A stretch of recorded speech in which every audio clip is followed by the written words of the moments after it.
O que é, então, um espaço vetorial? Seja um conjunto V, não vazio, com operações de soma e multiplicação por escalar. Você poderia entender, por exemplo, esse conjunto aqui como sendo um conjunto formado por matrizes 2 por 2, por exemplo. Aí você considera um conjunto com todas as matrizes 2 por 2, e aí você define operações de soma e de multiplicação por escalar. Só um exemplo concreto aqui para ficar claro, né? Ou poderia ser o conjunto de vetores em 3 dimensões. Só que aqui um conjunto V é de modo mais geral, né? Seus elementos podem ser outras coisas que não vetores e matrizes.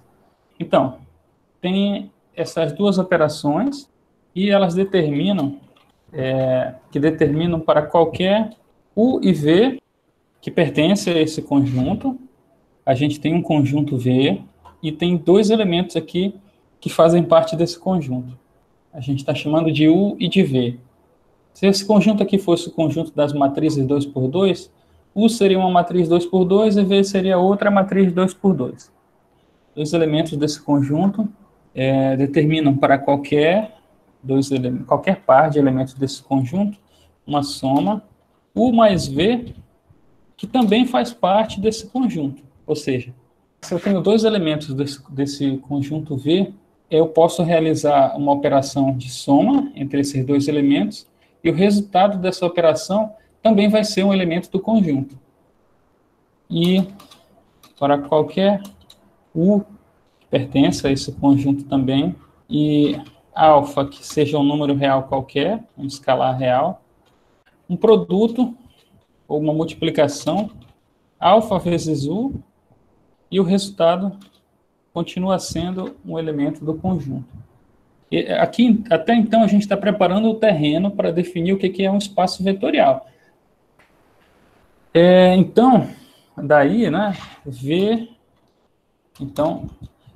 é um espaço vetorial, ou é chamado espaço vetorial, se os seguintes axiomas forem verdadeiros. Assim, né? Então, V, antes de colocar aqui quais são os axiomas, né? Então, V é chamado espaço vetorial e os elementos de V são chamados vetores. Então, se eu tenho um conjunto que ele é um espaço vetorial, os elementos desse conjunto são vetores, são chamados vetores. E vamos ver, então, quais são esses axiomas, ok? Quais são essas leis. Para quaisquer vetores, U, V e W, que pertencem a esse conjunto, isso tem que ser verdade. U mais V mais W tem que ser igual a U mais V mais W. Então, o que é essa primeira regra aqui, né? Se eu tenho 3 elementos de um espaço vetorial e eu quiser fazer uma soma desses 3 elementos, eles têm que satisfazer a propriedade associativa. Quer dizer, eu posso somar primeiro o par U e V e depois o resultado somar com W. Ou se eu quiser primeiro somar V e W e depois o resultado somar com U. Isso tem que ser igual. Então, isso daqui, o conjunto, a operação de soma para esse conjunto tem que satisfazer essa propriedade aqui, tá? Tem que satisfazer esse axioma, essa lei aqui. Bom, além disso, né, há um vetor em V denotado assim, usando o número 0, mas que a gente chama de vetor nulo, chamado vetor nulo, para o qual, ou de modo que, um vetor U qualquer somado com um vetor nulo tem que ser igual ao próprio vetor U para qualquer que seja esse U que esteja contido em V. Além disso, para todo vetor U que faça parte do conjunto, existe um vetor que também faz parte nesse V, desse conjunto V, e a gente denota assim, denotado menos U, de modo que a soma desse vetor U com esse que a gente está denotando por menos U, é o vetor nulo. E só mais uma outra operação, né, para quaisquer vetores. Vetores U e V que pertencem ao nosso conjunto V maiúsculo. U mais V é igual à mesma coisa que V mais U. Ou seja, a ordem das parcelas aqui na soma de vetores não é relevante. A soma, então, vai ser comutativa. Esses 4 axiomas aqui, na verdade, a gente já viu outras vezes, né? Eles não são novidade aqui nesse curso de álgebra linear. Quando a gente definiu as operações com vetores, a gente definiu lá a soma de vetores. E viu que a soma de vetores era associativa, existia um vetor nulo que satisfazia exatamente essa propriedade aqui. Para qualquer vetor, eu sempre podia encontrar um outro, que era o que apontava no sentido contrário, e a gente chamava de vetor simétrico, de modo que a soma dos dois dava o vetor nulo, e a soma dos vetores não importava a ordem das parcelas, né? Mas não são só essas, né? Tem mais.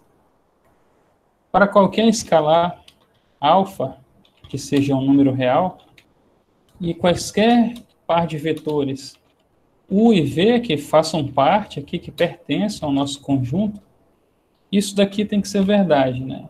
Alfa multiplicado por esses dois vetores somados, U mais V, é a mesma coisa que alfa multiplicado só por U, somado com alfa multiplicado só por V.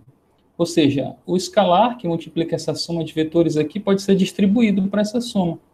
Isso daqui nada mais é do que a propriedade distributiva, tá? Da operação de multiplicação por um escalar.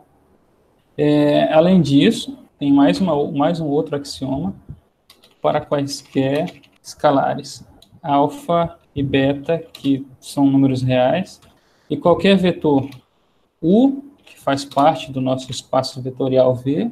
Nota que a gente está fazendo sempre de maneira bem genérica aqui, né? Quaisquer vetores, né?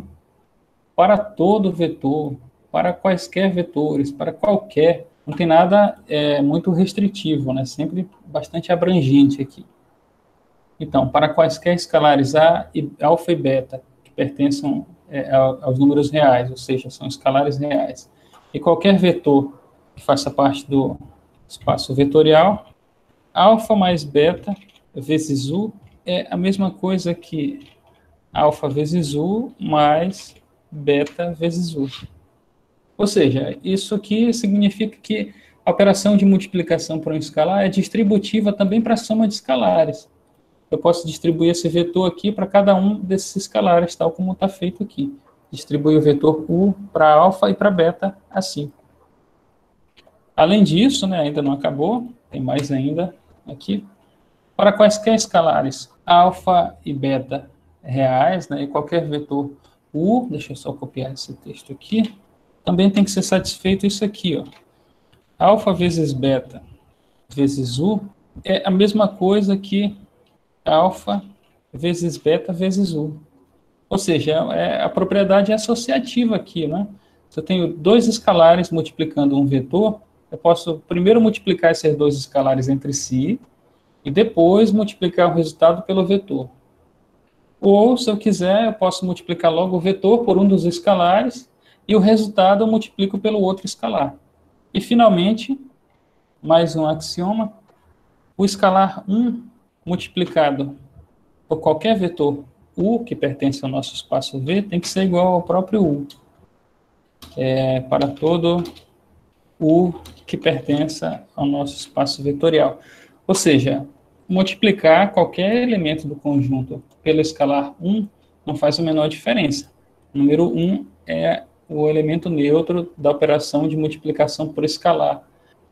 Aí, os 4 primeiros aqui, esses que eu estou destacando, dizem respeito às operações de soma entre os elementos do espaço vetorial.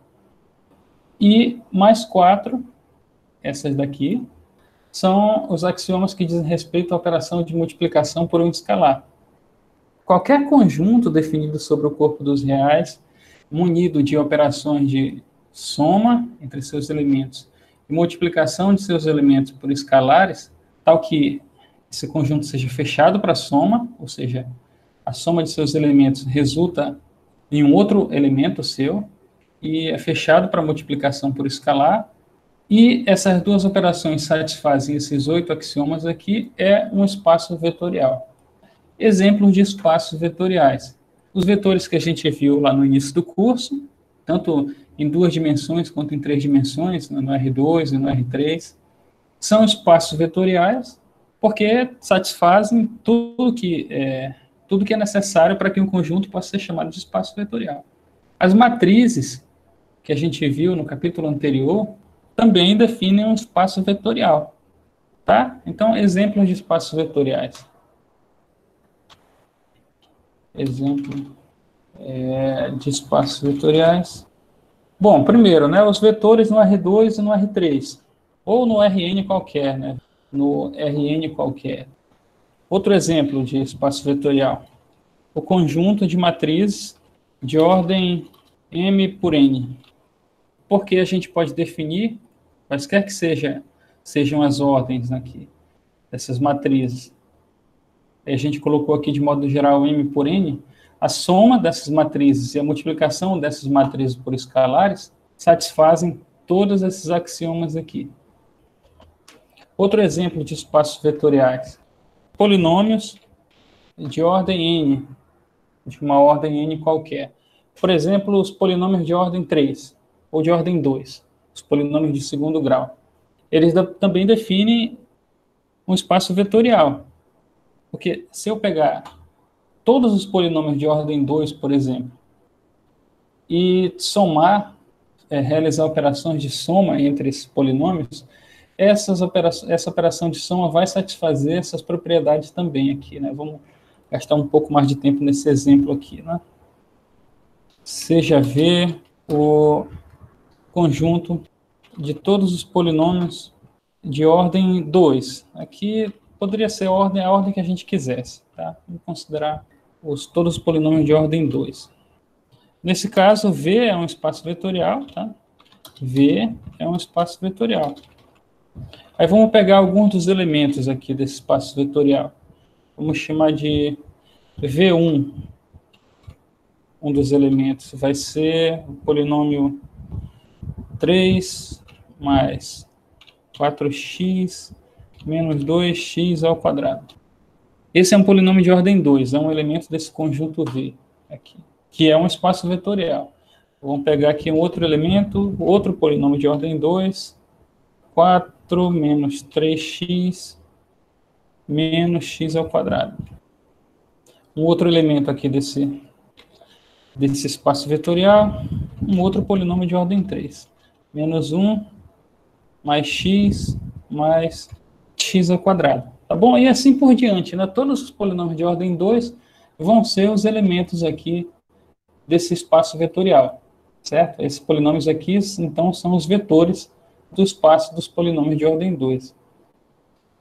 Se eu fizer soma entre esses vetores aqui, entre esses polinômios aqui, essa soma entre eles vai satisfazer essas propriedades aqui, ó.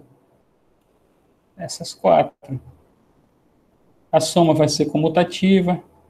Existe um elemento lá, um elemento desse espaço que seria o vetor nulo, né? Quem seria o vetor nulo desse espaço?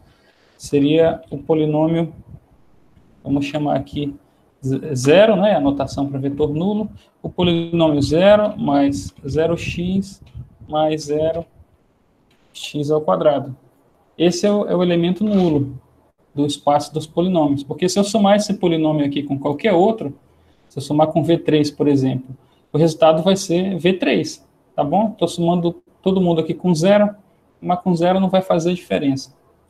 O que mais, né? Tem que existir um elemento simétrico aqui, né? Então, vamos pegar o V3 aqui e vamos encontrar quem é o simétrico de V3.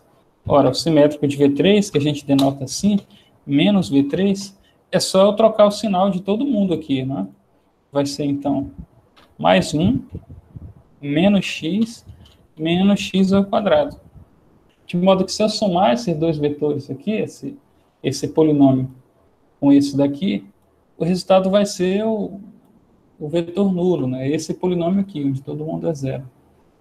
E se eu fizer a soma de 3 desses polinômios, não vai fazer diferença qual par eu some primeiro, tá? O resultado vai ser indiferente a essa escolha.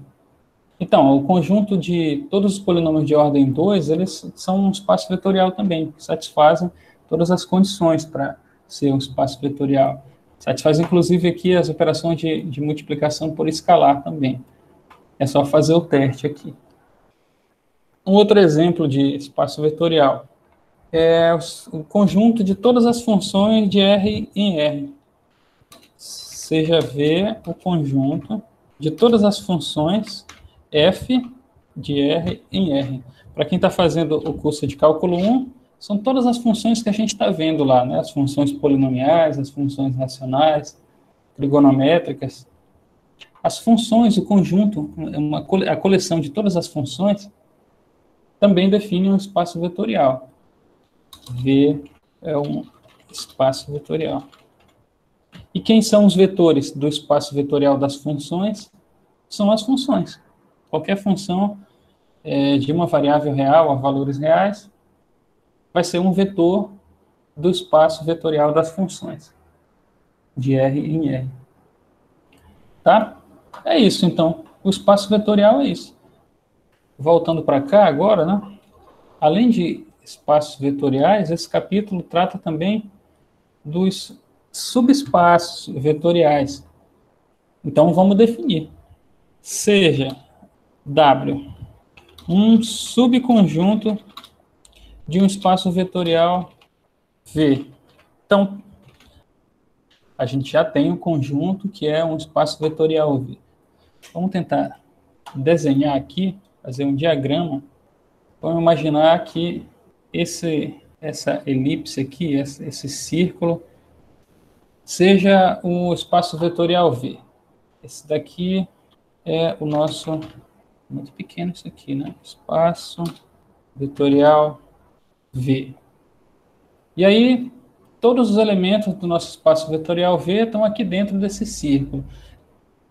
Aí a gente pode, para ficar mais fácil entender, né?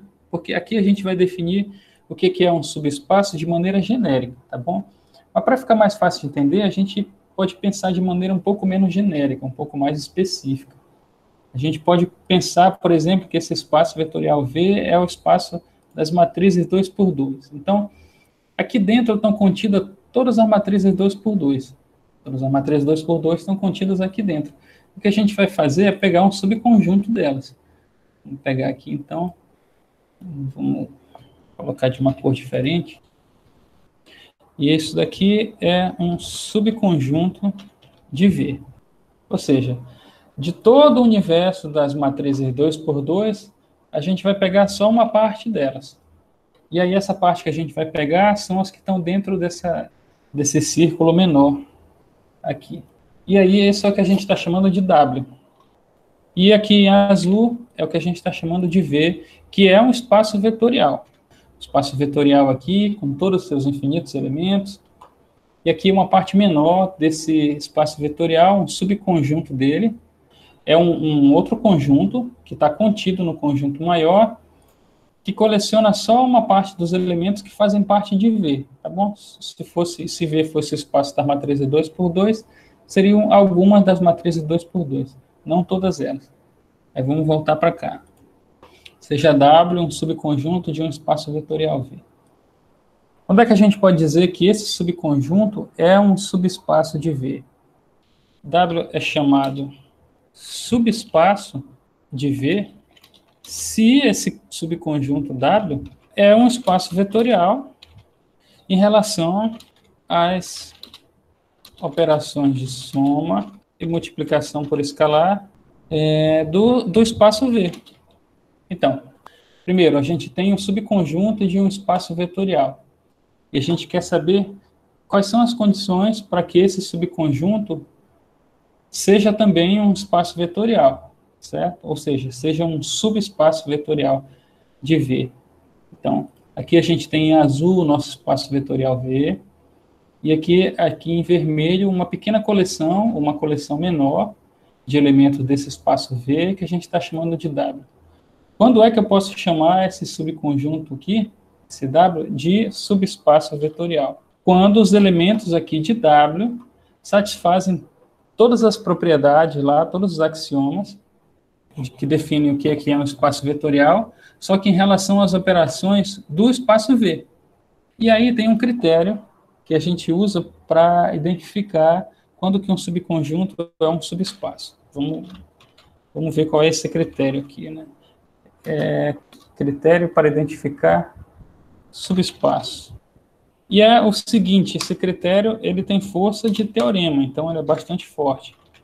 Então, a condição é o seguinte, W é um subespaço de V se, e somente se, essas três condições aqui forem satisfeitas. Vamos numerar. Primeiro, esse subconjunto W é não vazio. Ok? Segundo, W é fechado para a soma de vetores. Ou seja, se eu tenho dois vetores U e V, que fazem parte desse subconjunto W, então isso tem que implicar, isso implica, se eu tenho dois elementos do espaço vetorial V, que também fazem parte do subconjunto, então vamos colocar aqui no nosso desenho, U e V. Então esses dois pontos aqui, né, são os dois elementos do espaço vetorial V e que estão lá contidos no subconjunto W. Tá? E aí a gente tem dois vetores do espaço vetorial aqui que fazem parte desse subconjunto. A soma desses dois vetores, a operação de soma para os elementos de V tem que ser fechada. O que significa isso? Que se eu pegar esses dois elementos, a soma deles, U mais V, vai fazer parte de W também. Vai ser um elemento de W também. Ou seja, se eu somar U e V, o resultado dessa operação vai ser também um elemento aqui de W. Quando isso acontece, para qualquer que seja U e V, quaisquer que sejam U e V, a gente diz que o subconjunto é fechado para a soma. Se acontecesse o seguinte, né, se eu pegar um outro vetor que pertence a esse subconjunto também, vamos chamar ele de W aqui, e aí eu faço a soma desse W com algum outro elemento, W mais U. E o resultado dessa operação dá um vetor que está aqui fora. Então vamos tirar a cor vermelha, né, que é o que está indicando que faz parte lá do subconjunto. Aí esse subconjunto não vai ser fechado para a soma, tá bom? Por que ele não é fechado? Porque eu fui capaz de encontrar dois de seus elementos, U e W, de modo que se eu somar os dois, o resultado vai ser um vetor que está fora do conjunto. Está fora do subconjunto. Se isso acontecer, o subconjunto não é fechado. Agora, se a soma aqui fosse um outro vetor aqui de dentro, né? E isso acontecesse para todos os vetores, nota a palavra-chave aqui, né? Isso tem que acontecer para todos os elementos. Se eu escolher ao acaso aqui, arbitrariamente, dois elementos desse subconjunto e somar esses dois elementos, o resultado disso necessariamente tem que fazer parte do subconjunto. Quando isso acontece, a gente diz que o subconjunto é fechado. Tá bom? Se isso aqui acontecer para qualquer que seja U e V, ou seja, o que é isso aqui? Né? A soma de U e V, para qualquer que seja U e V, faz parte aqui do subconjunto também. Quando isso acontece, a gente diz que ele é fechado para a soma. É isso que significa dizer que o conjunto é fechado para a soma. Mas, além disso, para ser subespaço, tem mais uma condição. Ele também tem que ser fechado para multiplicação por escalar. Fechado para a multiplicação por escalar. Ou seja, se eu tenho U como sendo um elemento desse subconjunto, isso implica que alfa vezes U também vai ser um elemento do subconjunto W, onde alfa é um escalar qualquer. Isso aqui tem que valer para qualquer que seja o escalar alfa. Então, é para todo escalar, para todo alfa que seja um número real. O que isso significa? Se eu pegar esse vetor U aqui e multiplicar pelo escalar que eu quiser, o resultado necessariamente tem que estar aqui dentro também. Por exemplo, se eu multiplico o vetor U por 10, 10 vezes U, esse vetor aqui, ele tem que fazer parte aqui do subconjunto. Se multiplicar por 20, tem que fazer parte também.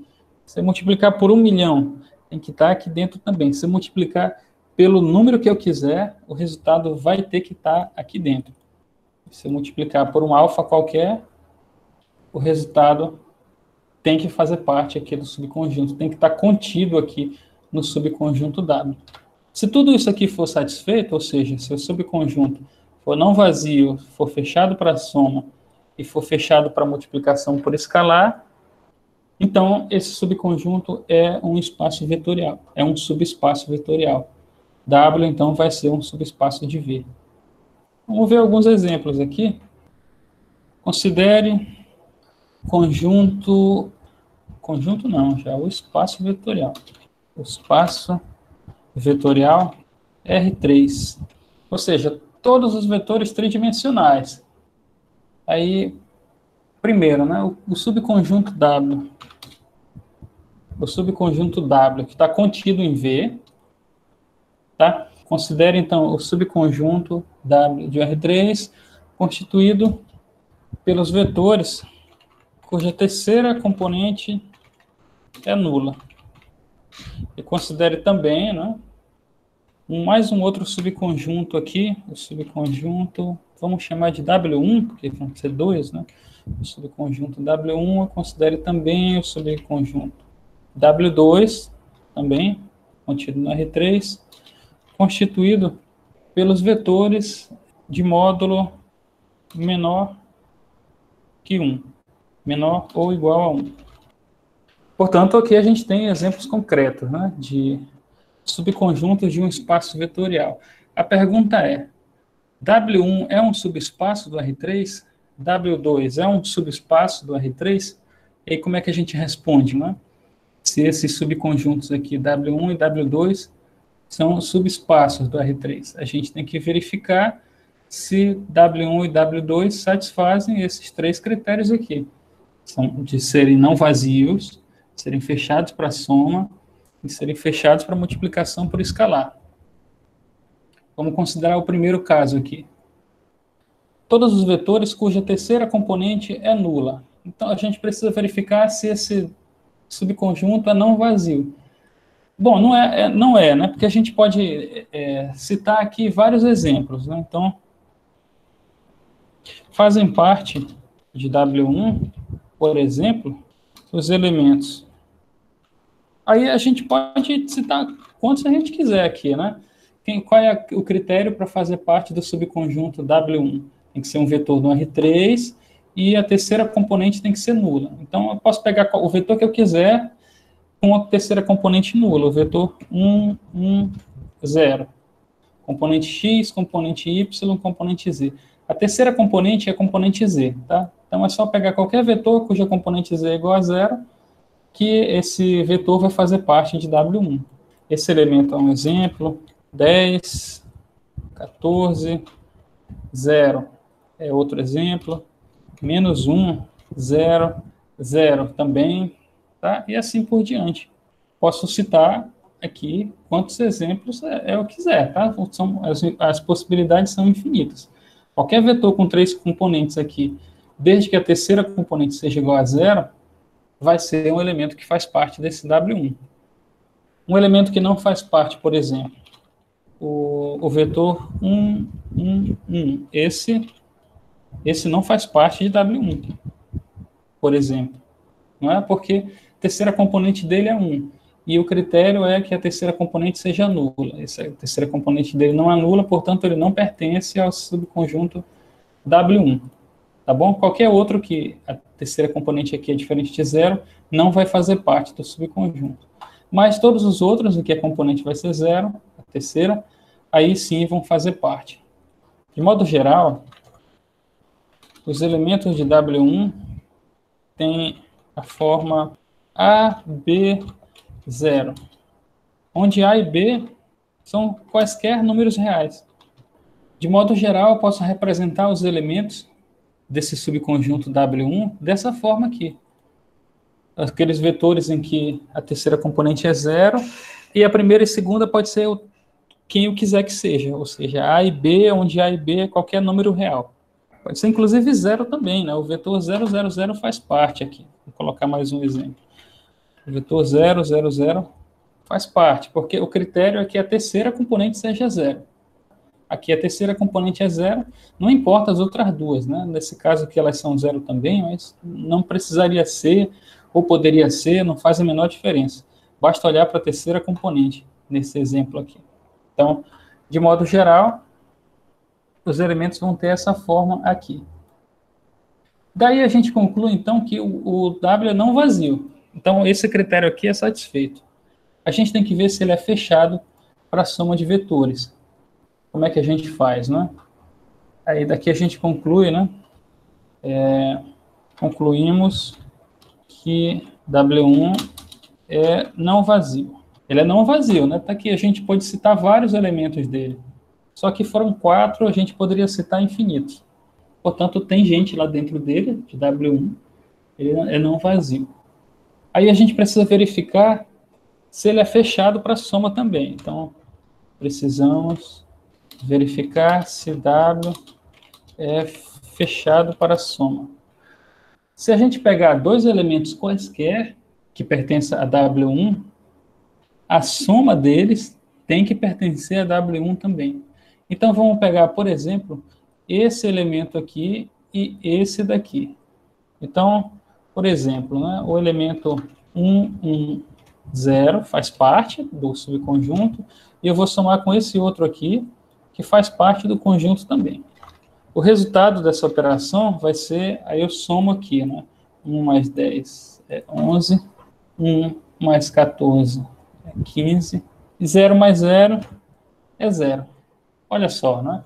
Eu peguei 2 aqui, esses dois ao acaso, e o resultado deu um outro que a terceira componente é 0 também. Portanto, a soma desses dois deu um vetor que faz parte do subconjunto.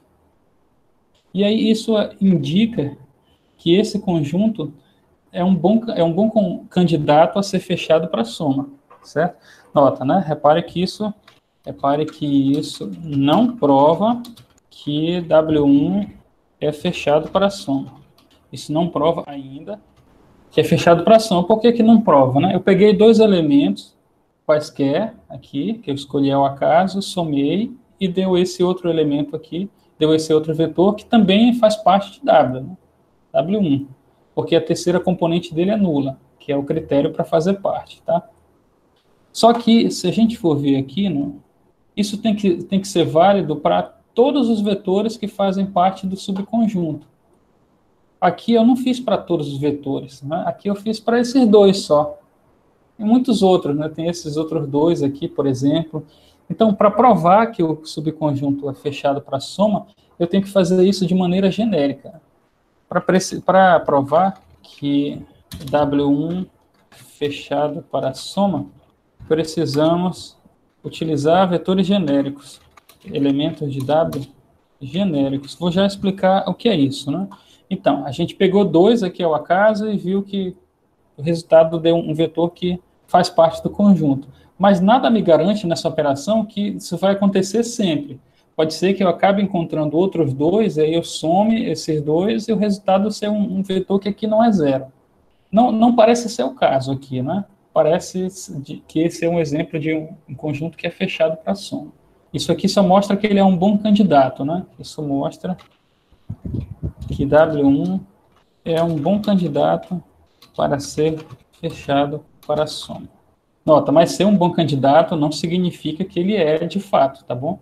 Isso aqui não provou, né? Isso não provou que ele é fechado para soma. Para provar, a gente precisa utilizar elementos genéricos. Como é que a gente considera elementos genéricos? Então, consideremos U igual a B e 0. Vamos chamar isso aqui de U1. E aqui vamos colocar índice 1. A1, B1 e 0. Portanto, o 1 faz parte do subconjunto W1. E vamos considerar também um outro vetor, o 2, cujos elementos são A2, B2 e 0. Então, aqui, agora sim, ó, o 1 e o 2 são dois elementos genéricos aqui do subconjunto, porque A1 e B1, A2 e B2 são números reais quaisquer. A1, A2, A3 e A4 são números reais quaisquer. Tá? Eu não estou especificando quem eles são, eu estou dizendo que eles são reais. Poderia ser os números que eu quisesse aqui, no lugar de A1, A2 e A4. Então, esses dois vetores aqui são vetores que pertencem ao subconjunto W1. Então, esse daqui é um elemento de W1, esse daqui também é um elemento de W1. A soma de U1 mais U2 vai ser igual a somar isso daqui, né, com isso daqui. Aí, pela propriedade lá, como é que a gente faz para somar dois vetores? A gente soma as componentes correspondentes entre si. Soma a primeira com a primeira. Soma a segunda com a segunda.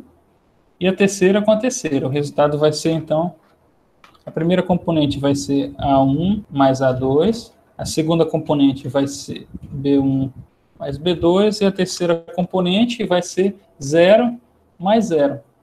Ou seja, 0 mais 0, já vou colocar aqui direto, é 0. E aí, eu nem disse quem era A1 e B1, nem quem era A2 e B2, poderia ser os números reais que eu quisesse, mas a soma desses dois vetores vai gerar um outro vetor que a terceira componente é 0. Justamente o critério aqui, cadê? O critério para que o vetor faça parte de W1, constituído pelos vetores cuja terceira componente é nula. Portanto, a soma de o 1 e o 2, que deu esse vetor aqui, é um elemento de W1. Agora sim, está provado, né? Portanto, está provado que W1 é fechado para a soma de vetores.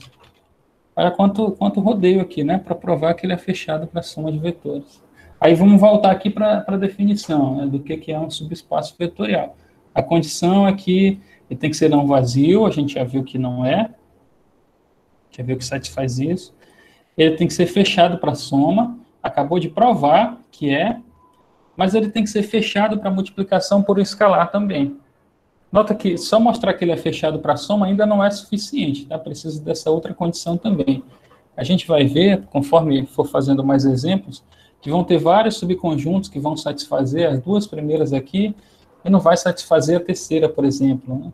Vai ver subconjuntos que satisfazem a primeira e a terceira, mas que não satisfaz a segunda. Vamos ver então, né? Precisamos verificar que é fechado para soma, né? E agora a gente precisa verificar se ele é fechado para multiplicação por escalar. Precisamos verificar se W1 fechado para a multiplicação por escalar. Aí o que a gente faz, né? A gente, se eu multiplicar esse vetor aqui, por exemplo, por um escalar qualquer, por 5, o resultado vai ser o vetor 5, 5, 0, né? O resultado vai fazer parte do subconjunto, porque a terceira componente vai continuar sendo 0. Se eu multiplicar esse daqui por 2, por exemplo, o resultado vai ser 20, 28 e 0. Tá? Então, por esses elementos aqui, a gente já consegue enxergar que W1 é um bom candidato a ser fechado para multiplicação por escalar também. Precisa provar que ele é, de fato, fechado para multiplicação por escalar. Como é que a gente faz isso, né? A gente considera vetores genéricos. Vamos considerar agora, de novo, né? Consideremos um vetor U qualquer, aqui. Vou pegar esse de novo. E alfa, um escalar qualquer. A gente vai multiplicar esse escalar alfa pelo vetor U1, que é isso aqui. E a gente viu lá no capítulo 1 que multiplicar um vetor por um escalar significa distribuir o escalar para cada uma das componentes dos vetores. Vai ficar alfa vezes A1, alfa vezes B1 e alfa vezes 0. Não importa quem seja alfa, quando eu multiplicar por 0, o resultado vai ser 0. E olha aqui, eu multipliquei um vetor genérico por um escalar genérico e a terceira componente do vetor continua sendo 0, então satisfaz o critério para fazer parte de A1. Portanto, esse vetor aqui, de A1 não, é de W1, ele faz parte do W1. do subespaço do subconjunto W1. A conclusão é, portanto, W1 é fechado também para multiplicação por escalar. Isso significa que W1 é, de fato, subespaço de V não, né? Subespaço do R3. Vamos para o segundo exemplo aqui. Agora a gente vai considerar um outro subconjunto do R3 também, só que constituído por outros vetores. São aqueles vetores cujo módulo é menor ou igual a 1. Aí a gente primeiro precisa verificar se ele é não vazio. Bom, ele é não vazio, né? Porque a gente pode encontrar alguns vetores aqui. Por exemplo, fazem parte de W2 os vetores 1, 0, 0. Esse é um vetor que é um vetor do R3 e ele tem um módulo menor ou igual a 1. No caso, o módulo dele é exatamente igual a 1. É só calcular o módulo desse vetor. Como é que calcula o módulo? O módulo pega cada uma das componentes, eleva ao quadrado, soma e depois tira a raiz quadrada. Quando eu fizer isso com esse vetor, o módulo dele vai ser 1. Outro vetor, o vetor 0, 1, 0. Assim como o vetor 0, 0, 1 também, né? O vetor meio, meio, 0. Esse também tem módulo menor que 1, né? Deixa eu só verificar bem rápido aqui. É raiz quadrada de meio ao quadrado, mais meio ao quadrado, mais 0 ao quadrado. Meio ao quadrado é 1/4, 1/4 mais 1/4 é 2/4, e 2/4 é a mesma coisa que meio, e a raiz quadrada de meio é um número menor que 1. Tá? Portanto, esse aqui também faz parte. Assim como outro exemplo aqui, o vetor, deixa eu apagar isso aqui agora, menos meio, meio, menos 1/4, tá bom? Todos esses vetores, se eu calcular o módulo deles, o resultado vai ser um número menor que 1, ou igual. Para todos esses exemplos aqui, e a gente pode encontrar vários outros. Portanto, ele é não vazio. Portanto, W2 é não vazio. E aí, agora a gente precisa verificar se ele é fechado para soma. Precisamos agora verificar se W2 é fechado para a soma. Bom, e aí a gente vê se ele é um bom candidato para ser fechado para a soma. Vamos pegar dois elementos aqui e somar. Vamos somar esse vetor, 1, 0, 0, com o vetor 0, 1, 0. O resultado disso é 1, 1, 0. Peguei dois vetores aqui, que fazem parte do subconjunto W2, somei esses dois aqui, tá? Poderia pegar o par que eu quisesse. E deu esse vetor aqui. Esse vetor faz parte de W2, aí eu verifico o módulo dele, né? Qual é o módulo desse vetor aqui? Qual é o módulo do vetor 1, 1, 0? Ora, é a raiz quadrada de 1 ao quadrado, mais 1 ao quadrado, mais 0 ao quadrado. E aqui vai ficar 1 mais 1 mais 0, que é 2. Dentro da raiz quadrada, isso é a raiz de 2, que é maior que 1. O módulo desse vetor aqui é maior que 1. Ou seja, o vetor 1, 1, 0 não pertence a W2. Ora, peguei dois elementos de W2, esses dois aqui, e somei os dois elementos. O que aconteceu? O resultado deu esse vetor aqui, e o módulo dele é maior que 1. Mas o critério para fazer parte do subconjunto é ele ser menor ou igual a 1. Então, eu encontrei dois vetores que fazem parte do subconjunto, mas a soma deles não fez parte. Então, ele não pode ser fechado para soma. W2 não é fechado para soma.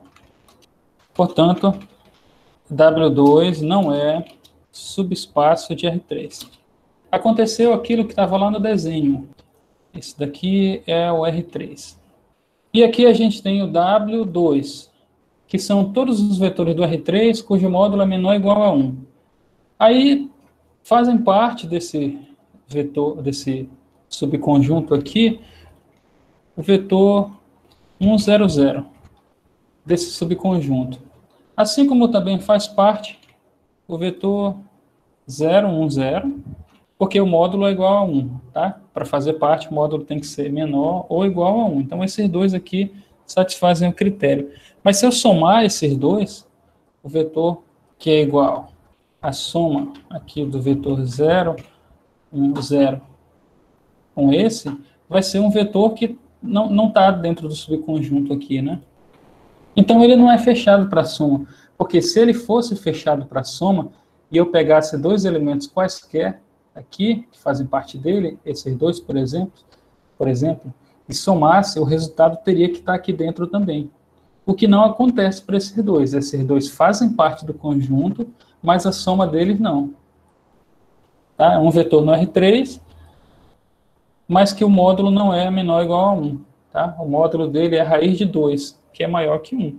Tem dois elementos do subconjunto que, quando são somados, geram um elemento que está fora do subconjunto. Então, ele não pode ser fechado para soma. Então, ele não é fechado para soma. Como ele não é fechado para soma, eu nem preciso verificar se ele é fechado para multiplicação por escalar, tá? Porque ele já não satisfaz esse critério aqui, então ele já não é mais subespaço. Só vai ser subespaço se ele satisfazer tudo aqui. Não satisfaz esse aqui, não é subespaço. Então, a gente tem dois, aqui nesse exemplo, dois subconjuntos do R3. O que a gente chamou de W1 é aquele que a terceira componente é sempre zero, então, vetores com essa forma aqui fazem parte desse subconjunto, e a gente provou que ele é um subespaço. E o outro subconjunto, que a gente chamou de W2, é aquele constituído pelos vetores que tem módulo menor ou igual a 1, e a gente verificou que ele não é um subespaço, porque ele não é fechado para soma. Quando ele é um subespaço, que é o caso aqui, do primeiro exemplo, você tem que provar que ele é um subespaço. E como é que prova? Prova fazendo as operações de soma e de multiplicação por escalar com elementos genéricos. Se as condições forem satisfeitas com elementos genéricos, fica provado que ele é fechado para soma e para multiplicação por escalar. Isso quando ele é um subespaço. Agora, quando ele não é um subespaço, tal como no exemplo 2 aqui, aí é suficiente você encontrar um exemplo que mostre que ele não vai ser fechado para soma ou para multiplicação por escalar. Tal como a gente fez aqui, a gente pegou dois vetores específicos e viu que a soma deles já não fazia parte lá, né? Se para esses daqui, né, que específicos, já não satisfaz a condição para ser fechado, né, então, de modo genérico, não vai satisfazer também. Então, quando não é um subespaço vetorial, é mais fácil para verificar, né? Porque basta dar um exemplo. Então, dar um exemplo pode ser suficiente para provar que não é um subespaço. Mas dar um exemplo não vai ser suficiente para provar que é um subespaço.